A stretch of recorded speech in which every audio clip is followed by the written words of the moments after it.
Sveiki, mylėjai. Niekada nereikia įtakoti žmonių eiti prieš jų valią.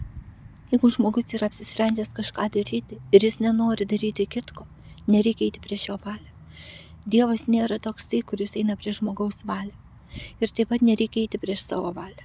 Jeigu tu turi kažkokius norus, kurie nėra nuodėmė, kurie yra normalus gyvenimas, pagal Dievo valią, ir kažkas nori tave įtakoti savo, kad tu darytum ne taip, kaip tu nori, neklausyk.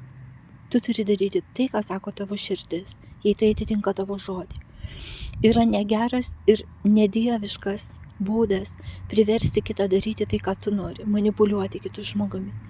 Nei tu gali manipuliuoti kitą, nei tave kažkas gali manipuliuoti. Mes turime būti laisvi pasirinkti laisvą valią, taip kaip mes norim. Jeigu net mes ir suklysim, Dievas įvesi ten, kur reikia, parodys, bet mes neturime būti kontroliuojami ir įtakojami kitų daryti prieš mūsų valią. Tai yra neteisinga.